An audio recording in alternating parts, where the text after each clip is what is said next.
The role of hormones in weight loss.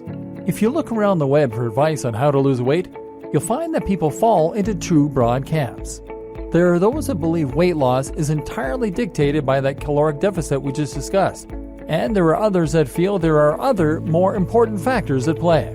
Let's take a look at some criticisms of the calorie deficit approach to dieting. Problems with the deficit. It is certainly true that your body needs to burn fat for energy once it has run out of other sources. It is certainly true that if you have no other means of getting that energy, you will lose fat stores and eventually you lose weight. This really is simple math, cause and effect. But the problem comes with calculating that magic AMR, active metabolic rate. These calculations are rough guesses at best, and they are based on nothing more than your physical features. The best calculations take into account your muscle mass, which is metabolic active. But even these don't take into account underlying issues such as the balance of your hormones. Simply put, some hormones help you to burn fat faster, and some help you to burn fat slower.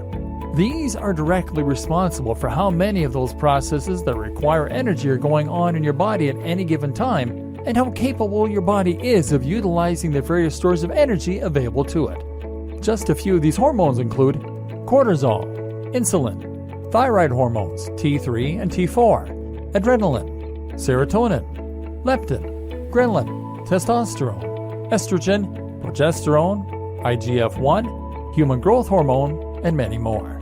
The problem is that we all have different balances of these hormones. These hormones are in constant flux and are affected by everything from what we're eating at the time and how stressed we are to how much sleep we've had and how sunny it is.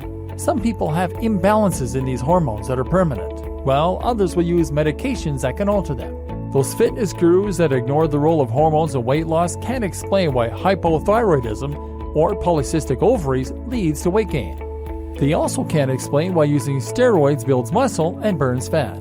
You may not have a condition like hypothyroidism, but the point to recognize is that these conditions are not really binary. You don't have to have or not have a condition, but rather, you can view everyone as existing somewhere along the spectrum. You might have a slightly lower production of thyroid hormones than someone else, or you might be higher in testosterone. This is why some people lose fat very easily, and it is why some people struggle to lose it. That's also why things tend to get harder for us as we get older, and it's why things get harder for us as we become more stressed and more tired. All of this upsets our hormone balance and puts our bodies into fat storage modes.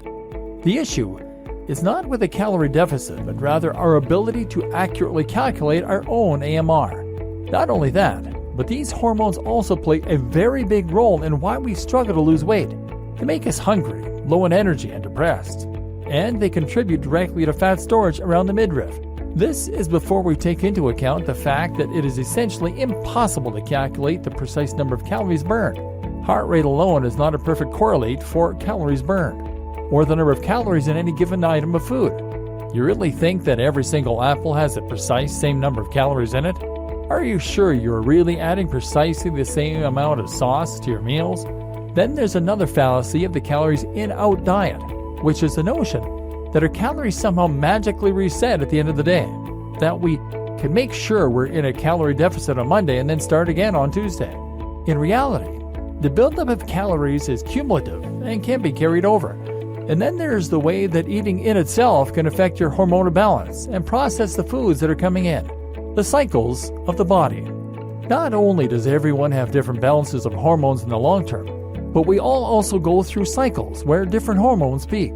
This is useful information to know if you want to try and make it as easy as possible to encourage weight loss, because it means you can time your consumption of food to coincide with points when your metabolism is fastest. And you can try to diet the hardest at points when you're less likely to be hungry. For example, when you wake up first thing in the morning, your body is in a fasted state. This is simply because you have just gone the last 8 hours without eating anything, thereby meaning you have very low blood sugar. How does the body interpret this?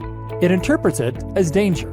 In other words, your body will now react by telling you you need to eat, and you need to eat fast. If you don't get food into your system quickly, then you might starve. Remember, as far as your body is concerned, you're still surviving out in the wild. Thus, your low blood sugar will trigger a release of cortisol, the stress hormones that will motivate you to go and find food. This is also what makes us grumpy in the morning. You'll release sugar from stores into the blood, and you'll produce ghrelin, the hunger hormone. This also triggers the release of myostatin, a chemical that tells the body to burn muscle and use it as fuel. In other words, you're now in a catabolic state. This is further enhanced by the light coming in through the window, which wakes us by triggering the release of cortisol and nitric oxide in the brain.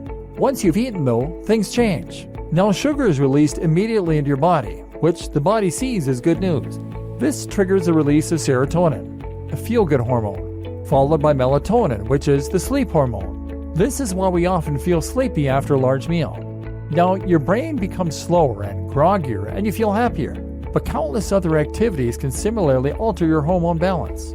As it gets darker, for instance, we release more of the sleep hormone, melatonin. Likewise, if we're in a good mood and having fun with friends, we release more serotonin. Likewise, when we work out, this triggers the release of stress hormones, followed by anabolic hormones like growth hormone and testosterone to trigger growth.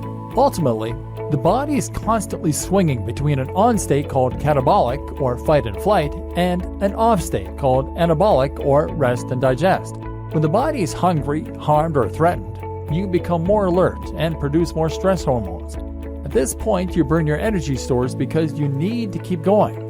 But when the body is relaxed or you've eaten a satiating meal, that's when you're more likely to store fat and build muscle. The issue is where the next huge factor comes in: lifestyle. We'll look at that in the next video. But first, the roles of carbs and fats. As mentioned, the timing of your food and the way you eat can have a big impact on your hormonal balance. Likewise, the hormonal balance can have a big impact on the way that you're eating. For example, if you eat first thing in the morning, you break your fast.